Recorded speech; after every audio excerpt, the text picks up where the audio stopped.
Hey there! Welcome to Product Marketing Maestros, Tales from the Front Lines. I'm your host, Nitin Karthik. As Director of Product Marketing and a top product marketing voice, I've always found that real-world case studies are the true litmus test for the effectiveness of any product marketing strategy. And that is why on this show, we dive into the minds of industry titans, as well as rising stars, unpacking their expertise in action-packed episodes that showcase the power of product marketing through real-world case studies. And today, my friends, we are joined by product marketing maestro Michelle Nieberding, who is Director of Product Marketing at MetaRouter in Virginia. Michelle is a top 100 product marketing mentor, a Product Marketing Alliance ambassador, and she mentors several up-and-coming female leaders from industries including tech and hospitality. Michelle is passionately curious about marketing, and she geeks out over all things data and go-to-market strategy. When she isn't doing product marketing, you'll find her at punk rock concerts, on the golf course, or even out hiking with her rescue beagle or hound named Remy. And with that, ladies and gentlemen, let's welcome Michelle Nieberding. Michelle, welcome to the show. Thank you so much for having me. I'm happy to be here. Wonderful, wonderful, Michelle. Okay, so Michelle, today we will give the audience a situation from your experience. And Michelle, we'll use the ABC framework. So we'll talk about the antecedents or the prior challenges. We'll talk about the behaviors or some of the actions that you took. And we'll talk about the conclusion, how things played out. So with that, Michelle, pick a situation from your experience and tell us what were the antecedents? What were the prior challenges? Absolutely. So I think before I get too deep into that, I do want to level set a little bit because I know for the audience here, product marketing is defined so differently at every single organization. So for me personally, I've worked at big companies, 8,000 people plus to now a 30-person startup. And I've also worked under product, so the CPO or marketing CMO. And there is a lot of interesting dynamics that happen depending again on, the size of your team, who you're under, the size of your company, all these things, right?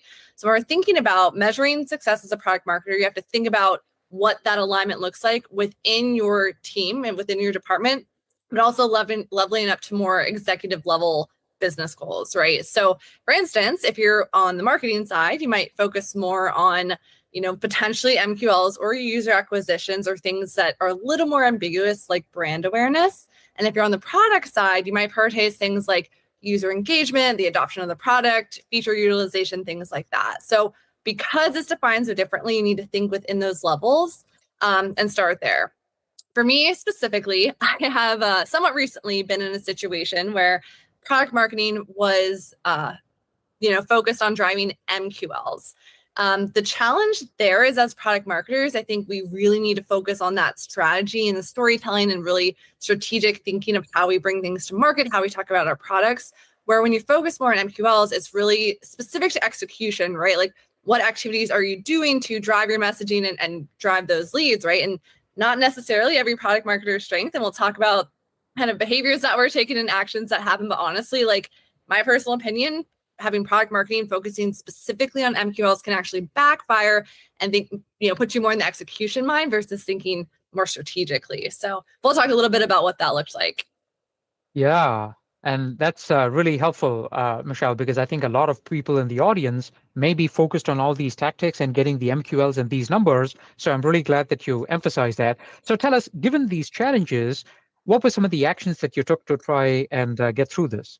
Yeah, absolutely. So one of the first things to say here is, of course, one of the strengths of a product marketer should be cross-team collaboration.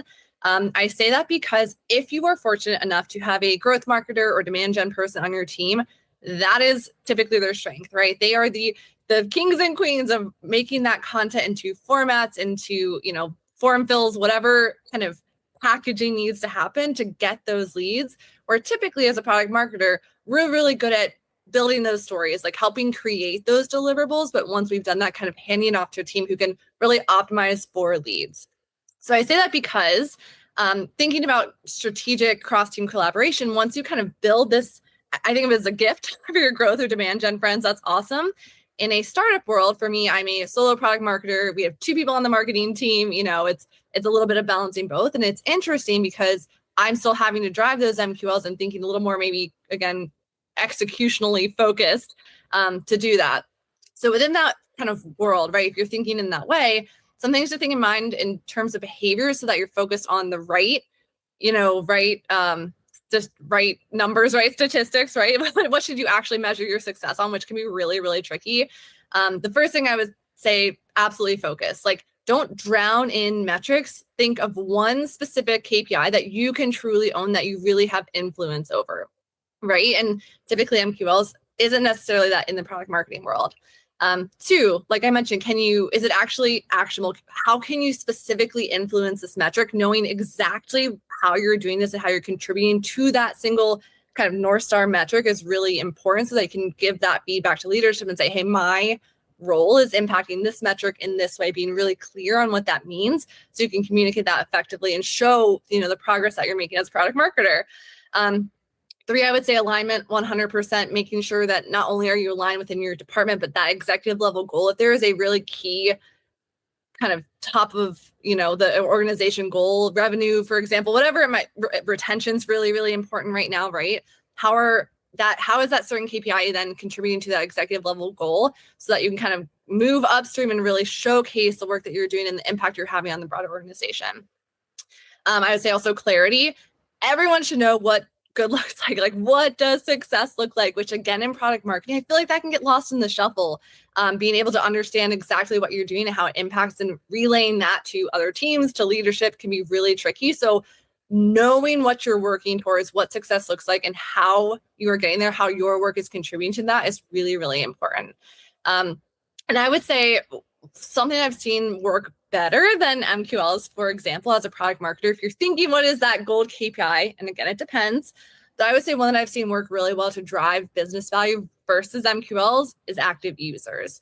So I like active users specifically as kind of your North Star, because not only do you have to think about the journey to get them there, so it's from prospect to customer, right? So revenue, of course. But then, of course, that retention piece too. It's one thing to get your customers in the tool. It's another to keep them going, right? To keep them engaged, keep them interactive, and then adopt more of what's going on. That's how you become stickier. That's how you create, bigger lifetime value. So that, as a key metric that product marketers can own, in my experience, is a really, really good one. Yeah, I think a lot of our audience can relate to that, because sometimes there isn't clarity, there isn't alignment, and there isn't focus, right? And some of the things that we do are not so actionable. So brilliant advice there. So maybe bring it home, Michelle. So in situations that you've been in and where you had these kinds of challenges, what is the conclusion? How have these situations played out for you? Yeah. So I like to tell everyone to learn from my mistakes, right? Learn from things that I've seen, take that as wisdom, and how to push forward maybe more effectively. So I would say two things. One, what happened in this scenario? I kind of redefined what metric product marketing should be in charge of versus an MQL, which again, for us at the time was active users, but it totally depends. But have that alignment, have that North Star, be really clear and focused on what that is. And then some things to think about, warnings, if you will, from the field, the warnings to think about what not to do when you're really focusing on what that metric should be. One, I would say people always look at what they can measure instead of what they should measure. So just because you can look at a bunch of different metrics in Salesforce and HubSpot, whatever, it can almost be overwhelming. And just because you can measure it doesn't mean you really should. So think about what are those core numbers that actually drive impact, right? And that kind of goes to this idea too of quantity versus quality of metrics.